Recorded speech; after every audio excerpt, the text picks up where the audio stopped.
Well, hello, and welcome back to another episode of Dear Goddess. Or perhaps you are joining and listening for the first time, and in that case, welcome, but also, where the fuck have you been?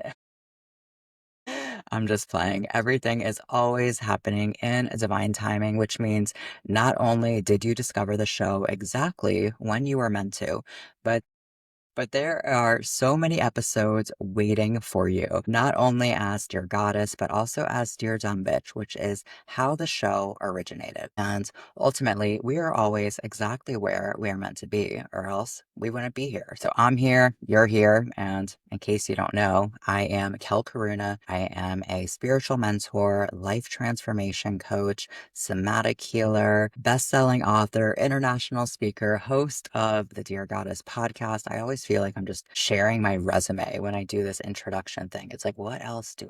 I do a lot of shit, and I honestly love all of it. This is my favorite resume yet because I've had many different resumes in the past, which is one of the reasons why I am so passionate about helping women move through their own divine reinventions. Because to me, reinvention isn't about becoming somebody else, it's about becoming more of who you are meant to be, which is who you already are. So, this podcast is not just another spirituality, manifesting, healing, self love podcast. It is all of those things, yes, but my intention is to bring in a layer of authenticity and vulnerability and really talk about the real shit that happens on this journey because so often it's portrayed as green juice selfies and yoga poses. And yeah, healing is those things, but also it is those moments where we are down on our knees and it's not always a fun time. So, I'll be sharing more of my personal journey as it is unfolding in real time, and also moments and experiences and lessons I have learned from the past as well. So, we have a lot to dive into in today's episode because I am going to be sharing my journey with sobriety. We're going to be talking about why and what, and also now what it's like to be sober in the club. I'm also going to be sharing how I manifested seeing my favorite musician and DJ Fred again playing a show here in Bali, literally 1 week before I am leaving. Because if you listen to, I believe it was episode 5 of Dear Goddess, I shared how after 2.5 years of living in Bali, my intuition is guiding me to leave, which still breaks my heart, especially now that I am officially in my final week. 1 week from today, when I am recording this episode, I will be getting on a plane and saying goodbye to Bali for now. I will be back because Bali just holds such a special place in my heart. I just don't know when or what it looks like. And also, I'm going to be a very different version of myself because that's why I'm here in this school. That's why I'm here in Earth School to forever grow and evolve and not from a place of I need to fix myself or I need to be better, but no, I want to discover who I really am beneath it all. So I'm feeling all the feels because I still love Bali so much. I was initially planning recording this episode on Saturday, speaking on a completely different topic, but my intuition guided me to wait until after Saturday night when I was seeing Fred again. And that's actually the conversation that we're having today, everything that unfolded that night. So that makes a lot of sense. So, yeah, this is one of the final Bali episodes for now, but the journey, but there's a new chapter beginning. And I promise you it won't be boring because I'm just making this shit up as I go. But before we really dive into today's episode, I just want to start off with some general life updates. First of all, if you are watching the video, you can see that I now have rose gold highlights in my hair and I'm absolutely obsessed with them. They're actually pretty subtle, but I love them so much. I got my hair done last week for the first time since December. Now, mind you, it is the middle of July. And this might be the longest I've ever gone without getting my hair done, which might not seem that significant. But before I moved to Bali, I was getting my hair highlighted, cut, all the things every 3 months religiously. I never did not have a hair appointment. And that was very much related to my attachment to my appearance and all of the conditioning I had around how I needed to look and the entanglement of my self-worth with my appearance. I have that, and we explore that more in episode two, three, one of the earlier episodes, I talk about how to really unlearn the conditioning that we have around our appearance and how to stop being controlled by your appearance. So if this was in real time, not being controlled by my appearance, because I was just living life. I did not want to be in a hair salon for hours. I forgot how long it takes. I was there last Thursday from literally like 12 until probably 6. I'm not even joking. I did get it highlighted still. My hair is naturally blonde. I just like to make it a little blonder. And then also pink. The reason this feels especially significant is because I made a Pinterest board in 2018 called Rose Gold Hair. I got real creative with that. And since 2018, I would be like saving pictures of pink highlights or rose gold streaks. And it was something that I always wanted to do, but never actually did for a few reasons. One, I was like, maybe I'm too old to have like colored hair, whatever the fuck that means, right? Like, what is age anyway? It's a made up thing. It's just a linear measure of time. But as we know, time doesn't even exist. And also, this whole notion of aging is something that's conditioned and it's actually not true. Everything we've been taught about aging is not true. But that's a whole nother conversation. So yeah, maybe I'm too old and what if I don't like it? And what will people think? And if you're wondering what other people will think, you're not really afraid of their judgments. The person whose judgment we're most afraid of is our own. I had all of these excuses and reasons why I didn't get the rose gold highlights. And the last time I got my hair done in December, I saw that the woman who was doing my hair actually kind of specialized in color. She had this guy there who was getting bright blue hair. And at that point in time, I was like, oh, remembered the pink and the rose gold, but I didn't do it. I'm like, I'm just here for blonde. And then this time I remembered again and I was like, I think I'm gonna do it. And it felt like just exciting. And also it felt significant because the version of me in 2018 who first had this vision of getting the rose gold hair. And this was right after I had left the marriage and was just a shit show because I just had so much trauma that I unknowingly was trying to bypass. And if that version of me could see the life that I live now and who I have become and my pink hair, she would just be like in awe. And I don't know about you, but I always want to make the past versions of myself proud. There's truly only two people now whose opinions I care about, and that is my 8-year-old self and my 88-year-old self, because I want to make future me proud and I want to make past me proud. And also make sure my inner child is on board with all of it. My inner child's loving the pink hair, and I am too, actually. It also feels really significant that I got it the week before I'm leaving Bali because I feel like it really symbolizes and summarizes who I have become along the way. And I'll do another episode sharing some of the lessons that I learned in my time here in Bali and what shifted and honestly everything. So the moral of the story for the pink hair is don't wait. Don't wait to live your life. It took me, what, 7 years to get the pink highlights that I now absolutely love. And I feel like my hair was made to have these pink highlights. So we wait to do things, we wait to live our life. So don't wait, do it now. Say yes to life, and yet life is going to say yes to you. So that happened last week. I have my rose gold highlights officially in my rose gold hair era. I also got a new tattoo, which I love showing you on the camera right now. This is my Bali tattoo, and I got it done by an incredible local artist, which was really important to me. Having my Bali tattoo done by a local artist and also by a female. So that felt really special. And I just love it. It's frangipanis, which are national flower of Bali. And they're everywhere. I don't just have one on my desk here. I have so many because I'm like really like a little kid. I walk around collecting things, mostly flowers. Right now on my desk, I have all of these flowers, one of which will go in my hair here in a minute.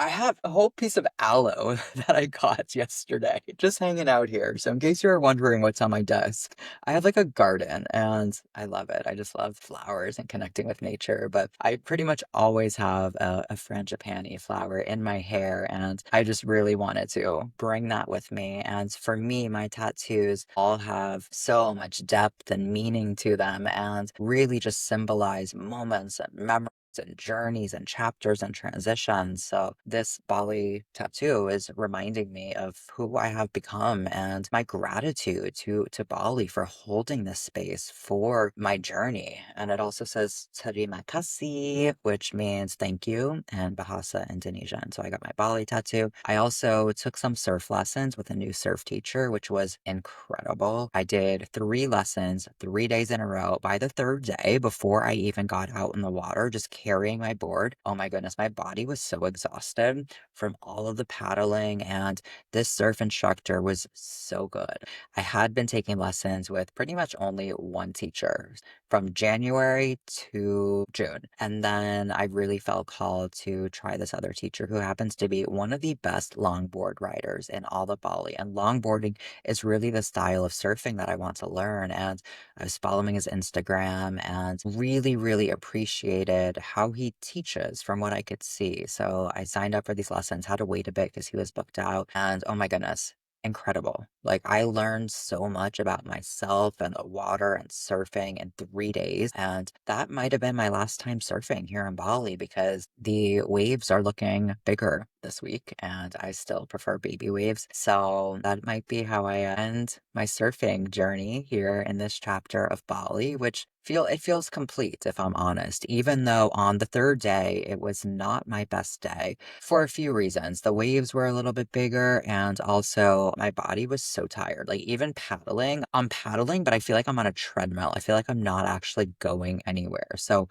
I was just feeling tired. I got kind of stuck in a few waves, which is like a washing machine type of experience and honestly terrifying. So there was a lot that happened. And, at the end, I was like, I'm done. That's it. I'm done. And usually I always try to end the lesson riding a wave back to the beach, but this time I didn't. And in the past, I would have been so disappointed by that. And like, I didn't finish out on a good wave. And this time I was like, no, like, I'm good. It makes sense why this wasn't my best day ever. And it was still a great day because I learned a lot and I faced a lot of fears and I'm good. So I feel like that in and of itself really reflects my own personal growth and my own personal growth. So let's get into what we are really talking about in today's episode, only about 15 minutes in.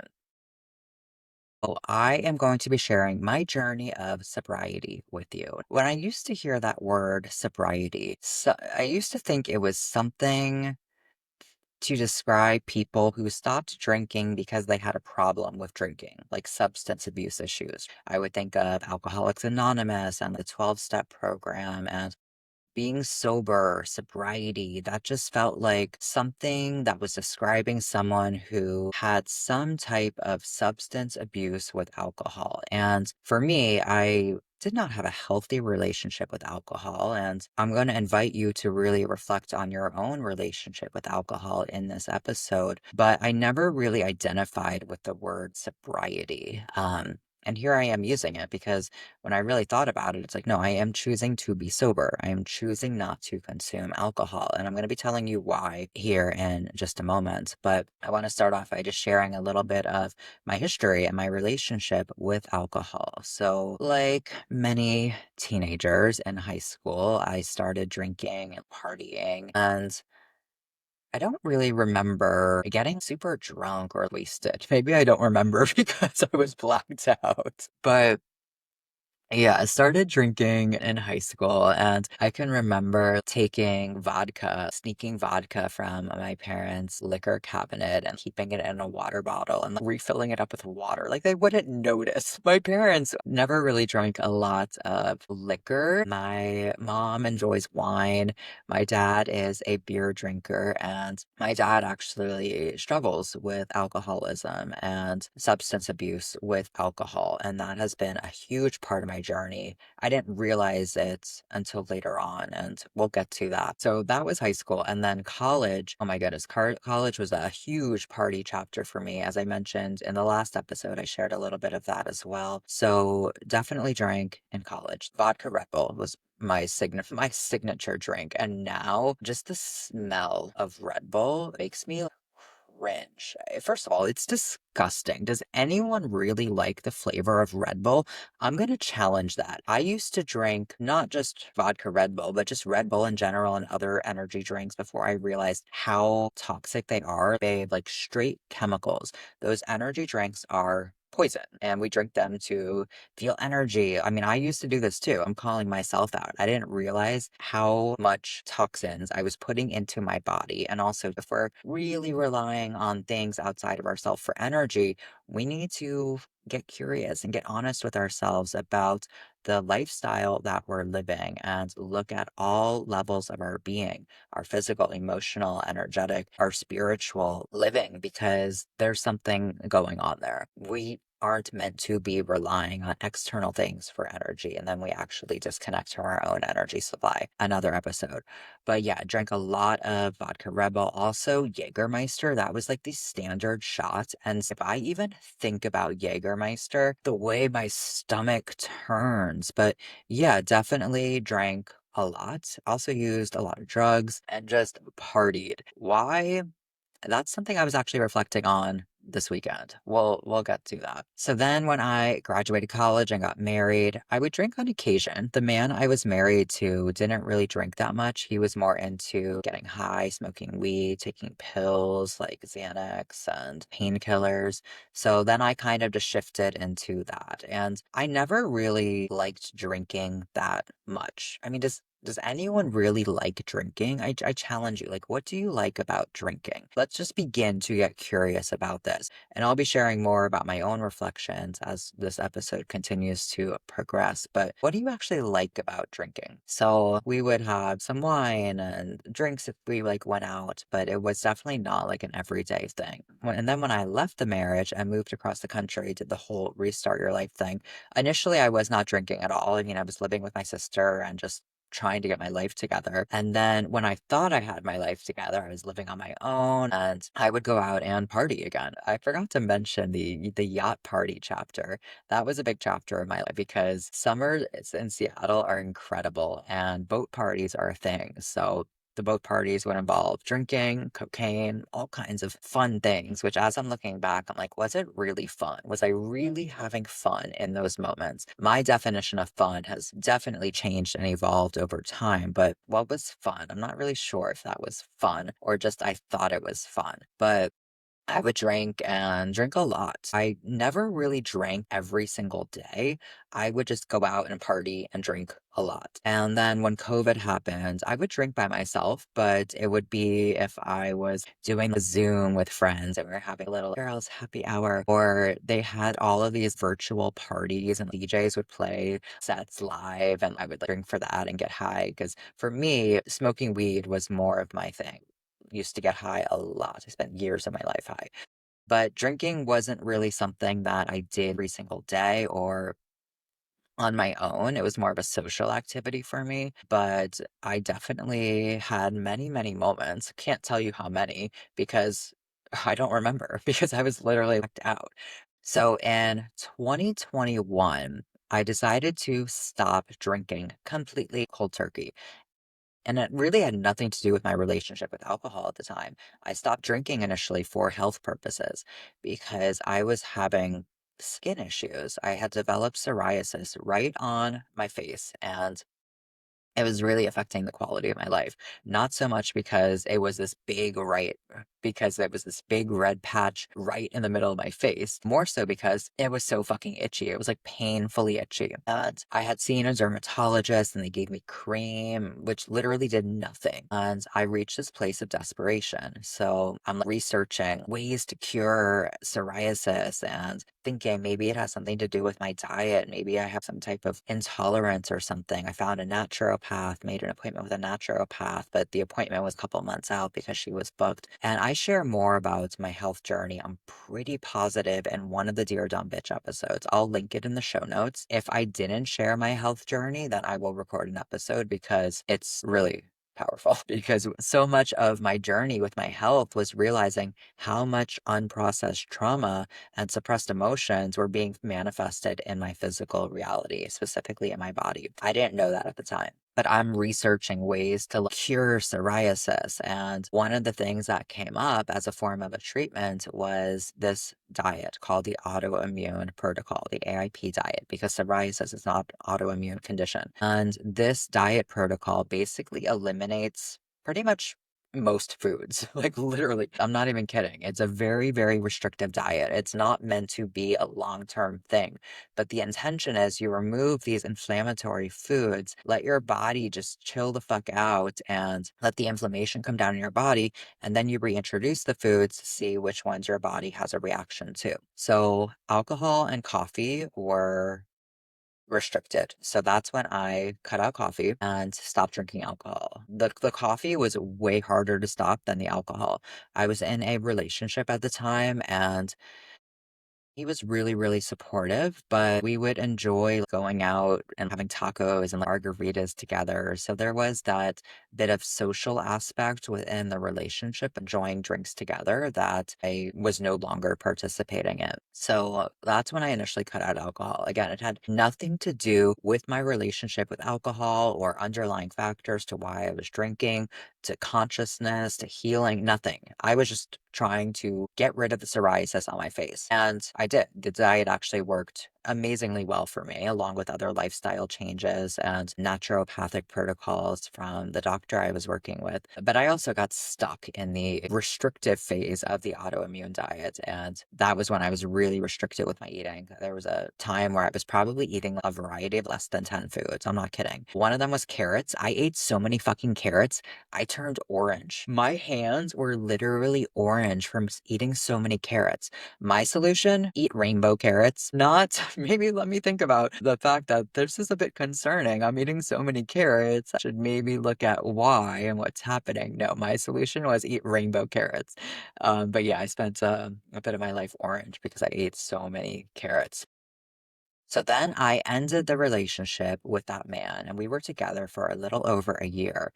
And I ended it was right around my birthday, so September of 2021. And a few months later, it was probably like January, February 2022, I decided to go back on dating apps. And I had not been on dating apps since 2020 before I entered the relationship. And also, I just got burnt out on dating apps. And for me, when I was on dating apps, it was very much a coping mechanism. I was looking to disconnect from myself. It was a distraction. It was a source of dopamine. Look how many guys like me. I went on so many first dates, talked to so many guys, and then I deleted them when I entered the relationship. And then I decided to go back on them. Really interesting experience because at this point I was a bit further along on my journey of like healing and spirituality. So I was kind of coming to it from a different place. And also, I had just come out of a relationship. So I went on a couple dates and I actually had a few drinks because I realized how many dates, especially first dates, involve drinking. You're either going to a bar or you're going to a restaurant, which I don't know about you. I think about that now, and that just sounds so basic and boring. Like, I don't want to sit there and watch you eat and drink alcohol with you. Like, no, I want to get to know you and your soul and have an experience, not just sit at a bar and have a drink. Like, that just does not sound like a good time to me. But that's what I did back then. And I realized I'm like, this doesn't feel that fun. Also, I don't like drinking. That's when I really had this realization of like, I actually don't enjoy this. I don't enjoy how I feel when I'm doing it. I don't enjoy how I feel after. Definitely don't enjoy how I feel after. And I also realized that alcohol made me feel less of myself, which was really, really interesting because when I started to reflect on why I even drank alcohol in the first place, it was very much to fit in social settings, to feel more comfortable in social settings, to take the edge off, to just feel more liberated and to just feel more free. And I could just like be myself. And then when I stopped, but went deeper with my own journey of healing and transformation, I realized that alcohol actually makes me less of myself. It makes me less me. And not only did I work hard to become more of my authentic self, I actually really like myself. So there was that brief stint with drinking again. And it was only when I was going on dates. And there was one guy I went on like a couple dates with, but that was the only time I was really drinking. And I just didn't enjoy it. I'm like, yeah, this is not something I want to continue to do. So I would still go out and be around drinking and be in social settings. And it's so interesting because alcohol is the only substance where if you choose not to do it, people assume that you have a problem. Truly, if I were to tell you that I don't use cocaine, used to, not anymore, but if I were to tell you I don't do cocaine, you'd be like, "Cool, like that's a good life choice." If I were to tell you that I don't drink alcohol, it's interesting because people often assume it's because you have a problem with it. And I can remember so many times where I would be out with friends, and this is when I was still living in Washington, and I would be around people who were drinking, and at the time, like, I was okay with it. It, like, didn't really bother me. I wasn't around people who were like drinking to get drunk and wasted, but they were drinking socially. And I would be there like with my water or whatever, and people would offer me a drink, and I would tell them, like, nope, I don't drink. And I heard so many stories about my uncle's an alcoholic and this person and my neighbor telling me about people who they know that are alcoholics. And I think they were doing it to just have a sense of connection and to relate. But I'm like, no, I'm not drinking because I have like a problem with it. I don't want to. Like, I don't like how it makes me feel. And that was really challenging for people to understand and comprehend. And I wasn't trying to convince people, but it made people uncomfortable and they would like get weird about it. And I'm like, guys, like, don't make it fucking weird. It's like not a big deal. I'm just not drinking. I'm just hanging out. But we are always being a mirror for other people, and people begin to see more of themselves, and that can be a bit confronting. So then, right before I moved to Bali, it was December of 2022. I pretty much spent the month in Florida with my family. And that's when I had a few experiences that were quite traumatizing with my dad. And I realized how much his drinking truly impacted me.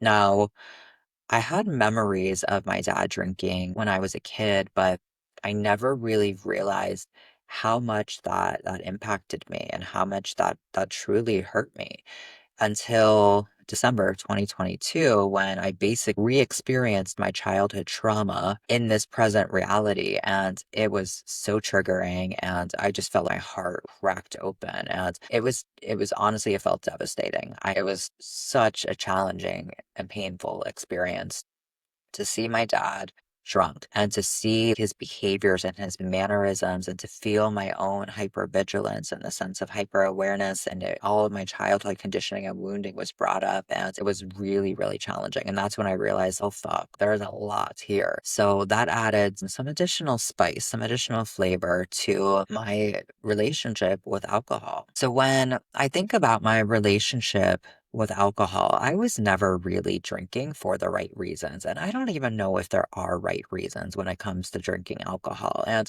I'm really curious because I'm not sharing this from a place of judgment or like I'm on my pedestal and it's like my way or the highway. No, I'm really here to understand myself, to understand humanity and reality on deeper levels. So I'm curious, truly curious, if you drink, why do you drink? What does it do for you? What does it provide you? Is it a fun experience? Like, why do you drink? And when I really reflect back on why I drank, it was to chill, to take the edge off, to have more fun. If I get really deeper with it and more honest with myself, it was to numb. It was to disconnect. It was to escape. It was to escape my life and to escape my reality. I also never really understood what alcohol did to my system from a spiritual perspective as well. So alcohol actually changes your state of consciousness.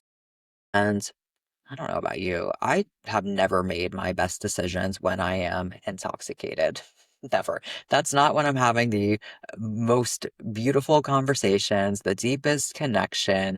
That's not when I am seeing life in a new way. No, that's when I am not making good choices. I'm not honoring my body. I'm not feeling good. I'm being a different version of me. Nothing about that feels in alignment for me, which is why I choose not to drink. But after the experiences with my dad in December 2022, I moved to Bali the next month. And I remember seeing that Rufus Du Sol played a show in Bali. It was December of 2021, literally a month before I moved there. And I love Rufus Du Sol. I love their music so much.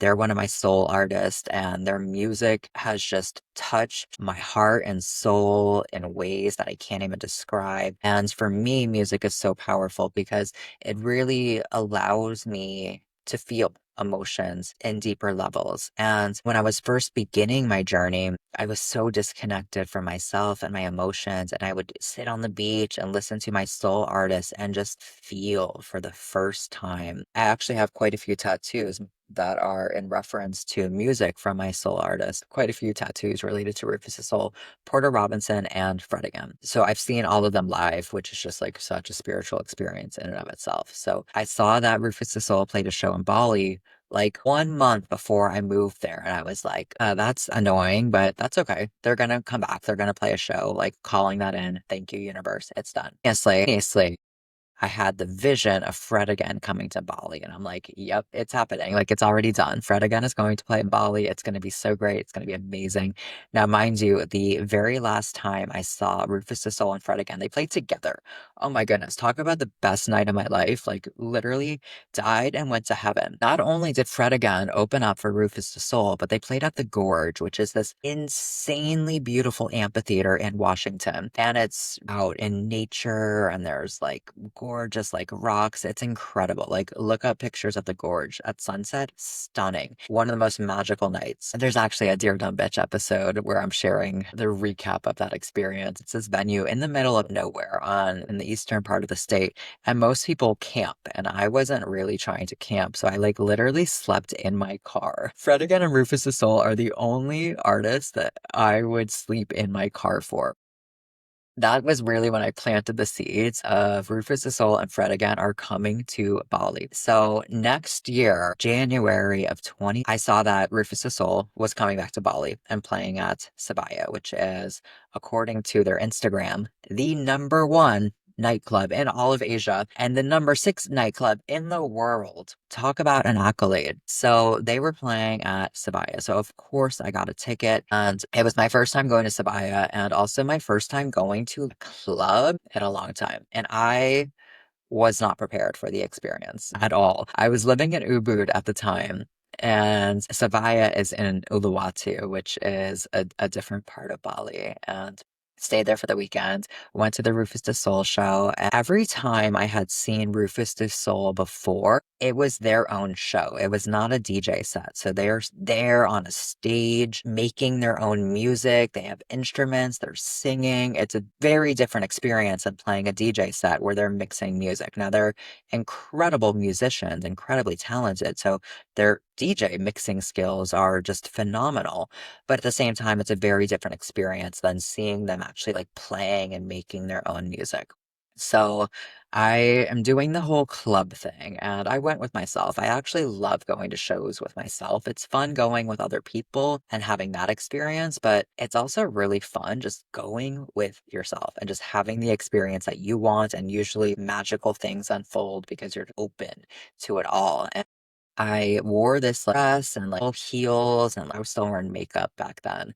Not a lot, but if I were to go out, I would definitely wear makeup, especially at clubs. So I had makeup on, and I looked like I was going to a club because I was. So I got there. It was probably around 6:30 or so, and I remember trying to find out the set times because I was really only going to see Rufus Du Sol. That's why I was going to the nightclub to see them play. And I was trying to find the set times, and they weren't really posted. They said this vague and generic answer of doors open at 3 and the main artist comes on sometime after 8 p.m., depending on the artist and depending on who's opening. And I'm like, okay, thanks. That was help. Not really, but the venue itself is stunning. It's perched up on these cliffs overlooking the ocean, and I had seen pictures and videos, and it just looked incredible, especially at sunset. So I'm like, you know what? I live in Bali. I'm in Uluwatu. I'm going to see Rufus' Soul. I'll just get there a little early. I'll get to see the sunset.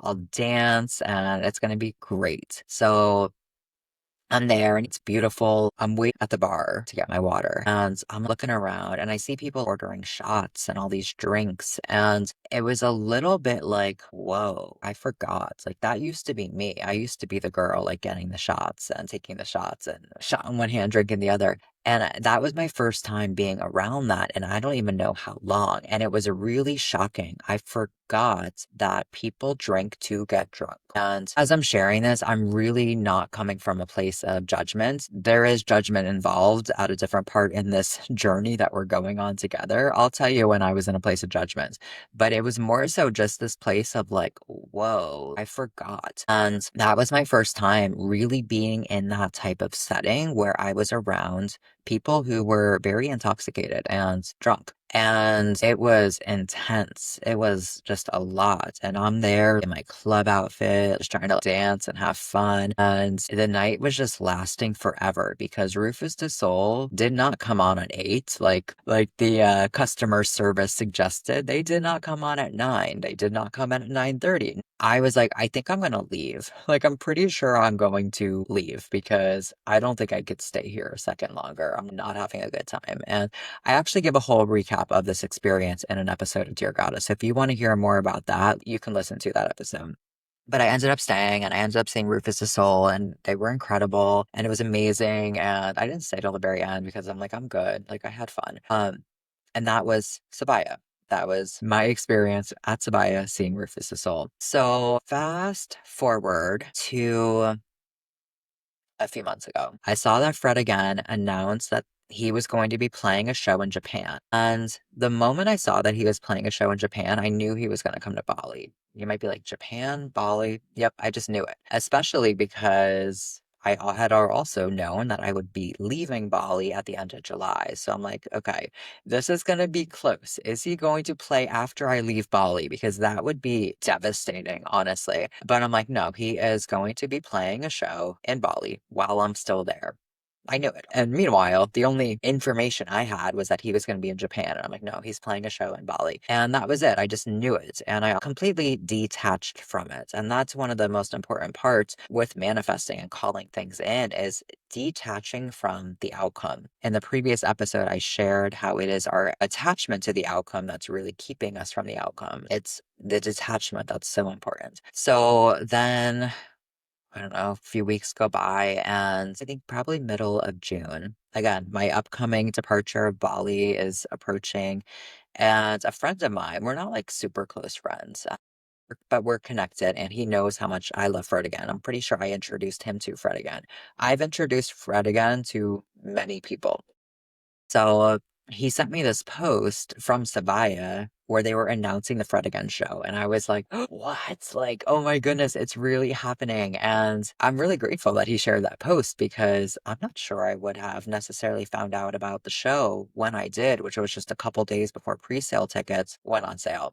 And his shows sell out immediately. Like you blinked and boom, tickets are sold out. So yeah, I was really just so grateful that I even found out about the show because I don't follow Sabaya and I follow Fred again on Instagram, but I actually don't consume that much social media. I try to be very mindful of not just scrolling and being on a screen and actually living and creating my life and creating content. So I don't really like take in that much social media. At least I try not to. So I'm not even sure if I would have found out about the show if it didn't happen the way it did. So I got my pre-sale ticket and whenever you're buying tickets for like an artist that you just like love and you're like, I need to be there.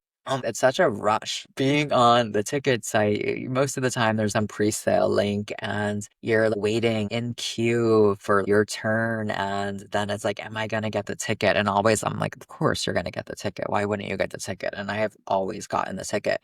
But in that moment, it's like, oh, am I gonna get it?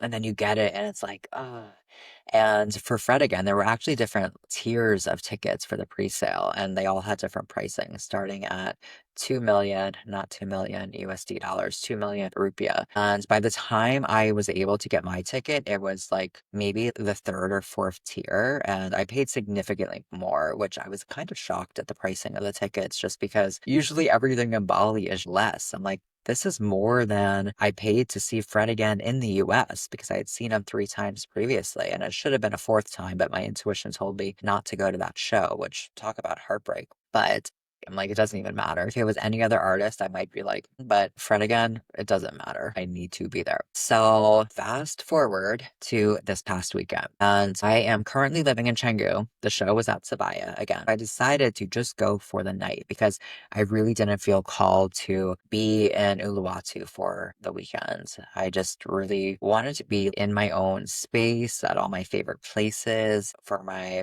final time in Bali, but I went down for the night and I just brought my backpack and took a motorbike down and not a car because I'm like, there's no need to take a car because I don't have a lot of stuff. And taking a car in Bali is not really ideal because it just takes so long. The roads in Bali were not designed for cars, they were designed for motorbikes. So cars always get stuck in traffic because the roads are so small. There's nowhere for them to go. But now there's so many cars in Bali because of tourism. And taking a car in Bali just takes at least twice as long. And I was like, that's not what I'm trying to do. So I took a motorbike down, which long distance motorbike rides are always a bit intense, especially when you're in traffic and on highways. And I don't drive, so I use the transportation apps, and you order your ride and they show up, and sometimes they have big motorbikes, sometimes they have small motorbikes. The way down to Uluwatu, it was a bit of a smaller motorbikes. It's nice to have a base to where you feel a bit more secure, and it was a bit dysregulating, stopping and starting with all the traffic, and your ass really begins to hurt after an hour on a motorbike. But I arrived in Uluwatu, ended up staying at the cutest place. It had the most beautiful garden area, this stunning, massive banyan tree. So cute. And I decided to have some cacao before. I'm like, let me just drop into my heart and my body. So I had a beautiful cacao ceremony. And I was feeling into what time do I want to go? Because this was not my first rodeo at Sabaya. I had been there before. I knew what to expect. So I thought.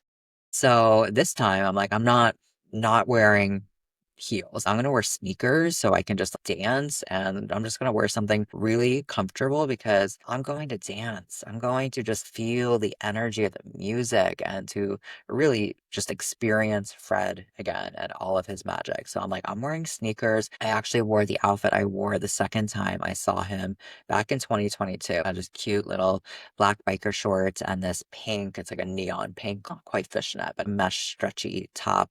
It was long sleeves, but it's like has holes all in it, so it's not that hot. And then like bikini top underneath. And I'm like, I'm not even wearing makeup because I don't wear makeup. And why would I wear makeup? It just doesn't make sense. It was actually my first time not wearing makeup in that type of setting, and it just felt so natural. I think probably putting makeup on would have felt more unnatural. I used to go to clubs and that type of setting with very different intentions. It used to be a lot about being seen and meeting guys and hoping guys would come up and talk to me. And now it's actually the exact opposite. I did not want guys to talk to me because I just knew that my partner is not here. If he is, he's drinking water somewhere, having the same experience as me here. And the only reason I'm here is to see Fred again. So yeah, it was just really interesting to see the shifts and my intentions for being there. Before I even got there, I was feeling into the entire experience. Like, what time do I want to get there? I remembered last time how I was there for so long and it was not that fun until Rufus the Soul came on. They say insanity is doing the same thing over and over again and expecting different results, but I truly thought there would be different results this time because I got there at probably like 6:30 or so, and my rationale was I would love to see a sunset and just dance. And I had thought that it would be his opening act. So every time I've seen Fred again in the past, it was his own show. So as I described previously, he's there making his own music, only playing his songs and different types of venues and just a different experience. But he had his own opening acts and they were people that he brought on tour with him. And I thought that's how this was going to be. And I'm like, well, I want to see Fred again's opening acts. So I get there and it was a local DJ that was playing and I'm like, okay, cool. I didn't love the music that much, if I'm fully honest. It just didn't resonate with me, and I was making the most of it. I once again got my water. I'm looking around at people buying shots, and I'm just like, yeah, I forgot. I forgot again. Quickly reminded. And then I went to the dance floor and I'm like, I actually don't even really like this music. I just don't feel it. And for me, dancing is just such a somatic experience. It's a spiritual experience where the music just moves me. And I'm like, this music is not moving me. But I'm trying to make the most of it. And I'm like, let me just see how I can make this fun because I'm here. And Fred again is gonna come on soon anyway. So it's all great. And I'm looking around. It felt like I was in some kind of simulation, honestly, because everyone just felt the same. Everyone has their drink and their phone and either a cigarette or their vape thing. I didn't even realize how many freaking flavors of vaping there are. I smelt all of them. And I used to use the weed vape pen, but I've never tried the vape that everyone uses. And I honestly don't get it. Like, I don't understand it. It does not make sense to me. If you vape, tell me why. Like, I'm truly curious to understand this phenomena because I'm pretty sure I might have been the only one there who was not vaping or smoking. I probably wasn't the only one there who wasn't drinking. Maybe there was some other sober souls like me, but for the most part, everyone's shrinking. And it really became this interesting experiment of just noticing everything. Because when you are sober in a club and the people around you are not, it's a wild experience. Like you just see things on a different level. And I truly felt like I saw souls leaving the building. And I'm not even kidding. And that's actually to some degree what happens when you drink alcohol. It lowers your state of consciousness and you actually create space for dark energy and dark forces to come in. So if you do choose to drink, the energetic hygiene is so important to make sure you're cleansing your essence after. I remember just like in a dance and I was just smiling because like let me just celebrate the humanness in all of this. Like everyone around me is I think having a great time. Like they're dancing. Now mind you, I'm used to ecstatic dance style dancing where it's all about authentic expression and connecting with your body and moving in new ways. And that is very different than the dancing in the nightclub where it's like fist bump.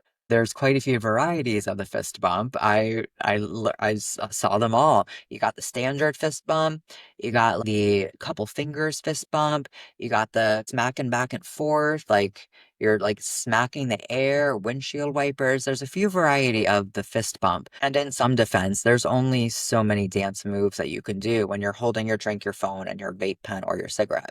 So the options are kind of limited, but I'm like, everyone's the same. Where's the authenticity? Where's the soul? Where's the flavor? I don't feel it. And this is where I started to notice myself judging other people. So up until this point, it was more from this place of curiosity, like, oh, this is interesting. Let me notice human behavior. And then I started to actually be a bit more judgmental. And I'm not ashamed to admit this. I'm not here on this podcast or on social media or in any of my programs pretending like I am Mother Teresa or Buddha. I'm not. I am very much a human on my own personal journey. But I do have the awareness that when I'm judging someone, I'm really judging myself. So then it's becoming this interesting experience of, okay, I notice myself judging this person over here. How am I judging myself? And really, we're making all of this shit up. So we're just seeing ourselves in each and every person. So now I'm expanding and I'm like, what is this person showing me about me? And what is this person mirroring to me? And I'm looking at the reality that I am creating. And it's just like, whoa, I'm also not having that much fun. So why am I creating this reality? Now, mind you, I am right up front because I'm like, this is my spot for Fred again. And it's now 7:30, 8:30, 9:30.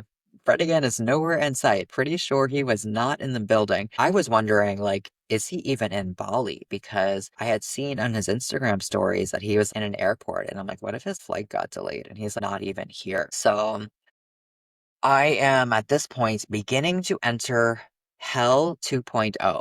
If you listen to the last episode where I shared why I was early in hell that after my medicine ceremony, this was hell 2.0 because my ego got so loud. My thoughts got so loud. I could just feel it and it just felt horrific. I felt like I was trapped. And meanwhile, like people are like pushing through. It's like, where are you going? Where do you even think you're going right now? And drinks are slopping and spilling because people are not their most graceful when they are. I don't even know how many drinks deep. So I noticed myself getting a bit reactive in my system, and people would push me, and I would notice myself wanting to push them back. Like, what the fuck? I mean, hello, fight response. I'm like, my body wants to fight people right now, and I'm just like, watching it all, and I'm like, what is happening? What is going on? And then I'm creating this golden energetic bubble around me because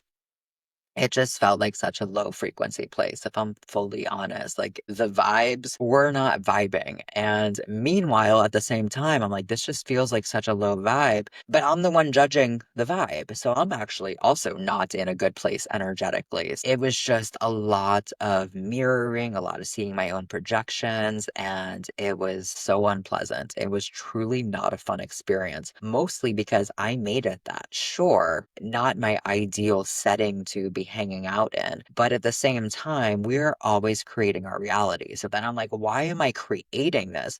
Now it's tease. Fred again is nowhere in sight. It's now what, 4 hours in? I'm like, is he even coming? And then I realize I'm still up front and center. And I'm like, why am I even standing here? Why don't I leave and go somewhere else? And I'm like, I don't want to. And that's when I was like, oh, fuck. I am really seeing my addiction to my own suffering playing out in real time once again, in my defense. I really, really, really wanted to see Fred again walk out. That was really important to me, to be right there in the front of the DJ booth and to see him come out. I'm like, that needs to happen. And in my mind, I was creating the scenario where if I leave my spot, I was front right, I'm not going to be able to get back in. And there's probably truth to that because it was so crowded, like so, so crowded.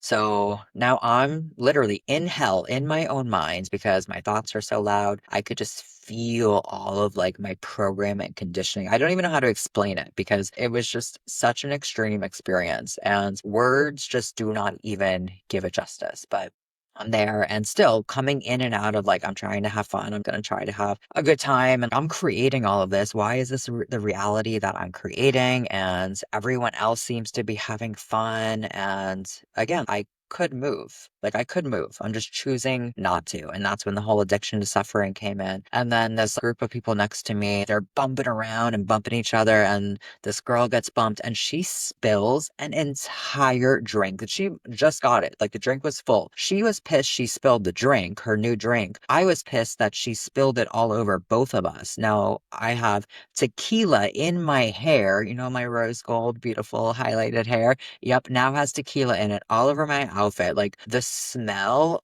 Oh, I'm still cringing from it. And I'm like wet and I smell like tequila. And I'm like, this is actual hell. And at the same time, I'm choosing it. I'm like, surrender, surrender, surrender. Surrender has levels to it. I've talked about surrendering and becoming one with the universe and surrendering into bliss and love. I talked about how it's a little bit more challenging to surrender into the hell of your mind. I am now discovering how challenging it is to surrender into spilled tequila all over. So I'm like, fuck, this, like, none of this is what I wanted. But here we are, and we don't always get what we want. We get what we need. Why do I need tequila in my hair? I don't fucking know. Pretty sure it's related to me surrendering and to really look at the reality that I'm creating for myself because I'm still right up front. I could leave. I'm choosing not to leave. I'm choosing this. So we always have two options in life. We can change our circumstances. And if we can't change our circumstances or we're not willing to change our circumstances, then all we can change is our perspective of them. So I was not willing to change my circumstances. I was not willing to leave my spot right up front. So that means I just needed to change my perspective of my circumstances. And when I tell you, it took so much of me to just try my best to surrender into the moment. And all we can do is just try our best. But it was truly this devotion to softening into the discomfort, softening into the chaos around me, softening into the chaos within myself, because that's really what was creating the chaos around me. And it was not the most funnest experience. I'm not a fan of being around people who are drinking. It's just a different level of consciousness. And I enjoy actually having a really meaningful, deep, conscious connection with people, whether we're dancing or talking or just sharing space. Like that's what I prefer. That's what I enjoy. If you love the nightclub scene, if you love drinking and getting drunk, awesome. You do you, but I invite you to really get curious about why you're doing what you're doing, because this is when we come into our power, when we understand our underlying intentions. And that night I was also reflecting, like, are people really having fun? Because I'm not having fun. But I'm curious, like, are you having fun? You're acting like you're having fun, but are you really having fun? If you're like honest with yourself. And then I was reflecting back on myself when I was in different states of consciousness, going to parties, going to clubs, going to raves. And it's like, was I really having fun? My perspective of fun has very much shifted and evolved as I have shifted and evolved. But really, it was always about escape for me, escaping myself, escaping my reality. When I was using more party drugs, this is like back in my early 20s, like ecstasy or MDMA, Molly, whatever the names are for them now. And that was about touching different states of bliss and pleasure within myself, but it wasn't coming from a conscious place. It was coming from a place of like, I'm trying to escape. And drinking was always about escape. It was about trying to leave my problems, to numb, to disconnect, thinking I was connecting, right? It's interesting. We often use things that we think are creating something, but it's actually creating the exact opposite. Because I'm just going to be honest, when you think you're connecting with people, when you're drinking alcohol, you're not really connecting because you're disconnected. So, how can you create true, genuine connection? You can't, it just doesn't make sense. And this isn't anything to feel shame about unless you feel shame. But if you feel shame, then that's something to get curious about, because own your choices, own what you decide to do. And if you don't want to do what you're doing, then do something different and understand. But more than anything, understand why you're doing what you're doing. And that's really like one of the big takeaways here. Understand why you're doing what you're doing. Get curious. What is your relationship with alcohol? Does it really support you? Does it serve you? Is it in alignment with your values and how you want to feel? And when you are drinking alcohol, are you in alignment with your values and how you want to feel? And is it in alignment with the life that you desire to live and create? And I don't know about you, but it's not for me, not at all. And I'm gonna be honest, it feels really fucking good knowing that I will never, ever, ever be hungover a day in my life again.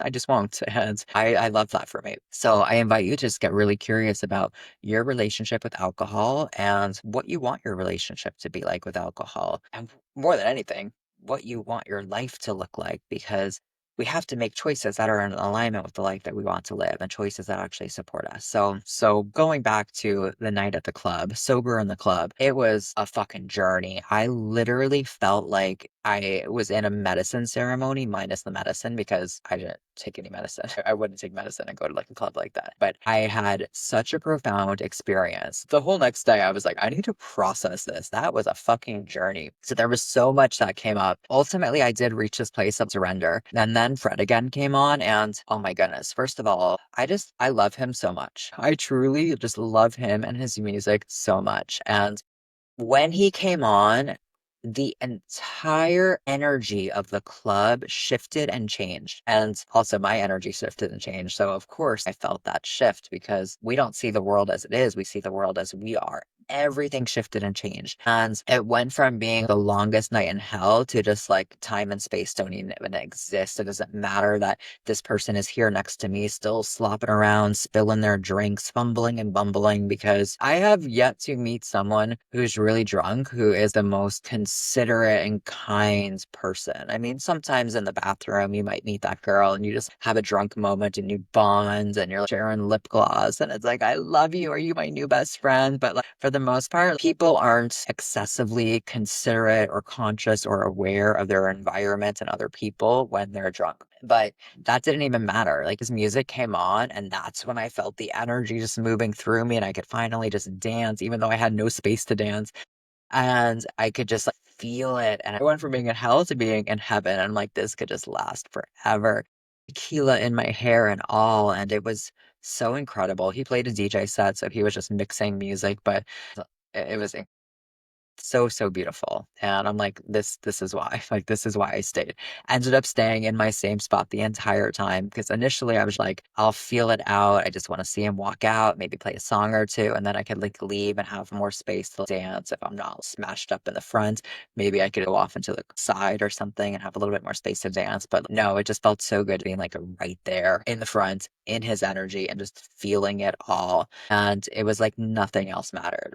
Yeah, it was a journey. He ended up not coming on until probably after 11:30. Now, mind you, I'm usually like in bed sleeping 10 p.m. kind of girl. So before he even came on, I was just like the longest night ever. And then he came on and I was like, I could do this forever. So by the time it ended, I think it was maybe like 1:30 or so. And I thought it would be easy to get a ride back to the place I was staying because I thought all the drivers after dropping people off would be around to take people back after the show. But there actually weren't that many drivers, and I didn't have good service, and it was a whole thing. And I'm like, oh, are we back in hell? And I'm like, no, we're not. It's like, it's going to work out. I'm going to find a driver. I'm not going to be like being in the parking lot of the club. It's going to be fine. And I did. I was able to get a car back, but it took forever. So I didn't get back until after 2. But then I had this protein waffle that I had brought with me because I anticipated being hungry after since I didn't really have dinner. I had a little snack before, and I just thought having a protein waffle. There's this cafe here in Chengdu that makes protein waffles. I get one today, actually. That just sounds so good. And there's gluten-free, made with protein, and then you get to pick your toppings. They're so tasty, so delicious. So then I had that at like 2:30 in the morning, and it was so fun. And it was like kind of remember back in the day where it would be like that late night munchies after partying. If you have an appetite, if you do a lot of cocaine, you don't have an appetite. I can tell you that. It was just like, oh, like what a journey that was. And then I took a shower and just like washed off everything. Like it was a cleansing on all levels. And then I didn't get to bed until probably like 3 a.m. And then the next morning, I slept in. In the past, I would be like, nope, I'm still waking up early no matter what. Doesn't matter what time you went to bed or if you didn't get at least 7 hours of sleep, ideally 8. But I slept in and it kind of felt hungover yesterday, actually. And I'm like, isn't this interesting? I was not drinking. I'm not like hungover from alcohol. It's not like a physical hangover. It was a bit of an energetic hangover because that setting was very draining for me. And I did a lot of cleansing yesterday, cleansing my physical body. So I did a nice body scrub, cleansing my energetic body and really clearing out because as I mentioned, alcohol, it's a low frequency. And when people are in those states of consciousness, it invites darker energies to come in. And this is something I'm aware of and I'm familiar with. This isn't part of like my teaching. So I'm not like going to do a whole podcast episode on the dark forces that come in when you're drinking alcohol, but it's called spirits for a reason and it alters your state of consciousness. So did a lot of cleansing yesterday and just like resting. I was going to record this episode yesterday. I'm like, no, I need to process what the fuck I just experienced. And also, I need to really honor my body and rest and cleanse and purify. And now here we are. Well, yeah, got to see my favorite artist yet again. Spent another night in Hell 2.0. Had a very powerful experience being sober at the club. And would I go back? I would. I would for Fred again.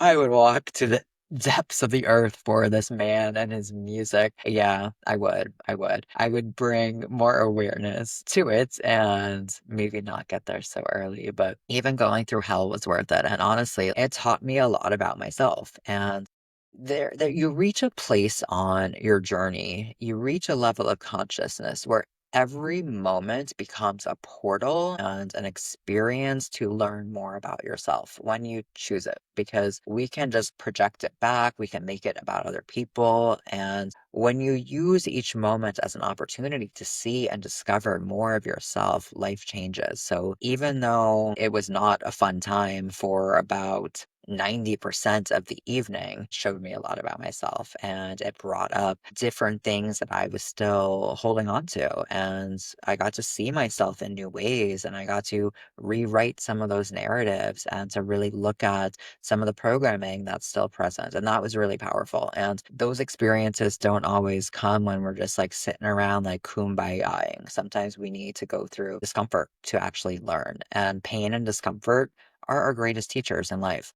That's why it usually takes some type of hardship for people to wake the fuck up to the reality that they're living and to actually make changes in their life. So it was a really profound experience when it was all said and done for so many reasons. The music from Fred again, and then everything leading up to it. But I would definitely go back and I would go to another nightclub and I would see him play, although I would prefer him to play at a different type of venue. I definitely enjoy other settings more, whether it's like a festival or a venue than I do a nightclub. But yeah, I would go back. I would go back. I would even go back to Sabaya and see him play again. If he announced another show next weekend, I would absolutely be there. It was a journey in and of itself. Okay, so this episode got quite long, fast. I just started talking, and before I knew it, it's like almost an hour and a half in. That happens when I send voice notes to friends at times too, because two of my dearest soul sisters, we send each other voice notes like every day, and one of which has a podcast. And I joke, I'm like, we're literally sending each other mini podcasts. So, moral of the story: get curious about why you're doing what you're doing, whether it's alcohol or going to clubs or whatever it is, get curious about why you're doing what you're doing and get curious about your relationship with it. Because the more that we can see and understand our relationship with external things, the more we get to see and understand ourselves. So I am truly, truly curious about how this episode resonated with you, what it brought up. Send me a message on Instagram. I love connecting with you. Would love to hear about your takeaways. And I truly am curious to understand other people's perspectives and points of view. It helps me understand myself better and it just helps me create a different perspective of humanity. So send me a message. We also still have the review contest for just a little bit longer up until the end of July. Take a screenshot of it, share it in your Instagram stories, make sure you tag me. Or if you don't have Instagram, you can email it to me. All of that is in the show notes. I'll send you a free masterclass of your choice just for supporting the show. And you'll also be entered to win a free session with me. I also send out free journal prompts and an embodiment ritual for every single episode. The link is in the show notes for that as well. So make sure you get those because my intention is not for this to just be another podcast on your rotation that you listen to and just put more information into your mind. I want you to actually take what I'm sharing and to make changes in your life, whatever that means, whatever that looks like for you. But that happens through embodiment, that happens through integration. So the email I send out will support you for that. And that's about it. If you are looking for support on your journey of healing and transformation, if you have ever experienced a toxic relationship and you are ready to use the experience as a catalyst to unlock your higher self or make changes in your life to create the life that you're meant to live, the link is in the show notes for information on my coaching programs. And you can always just send me a message and we can have a conversation to explore how coaching and somatic healing can support you. So that is it for today's episode. I will see you next time, and I'm sending you so much love.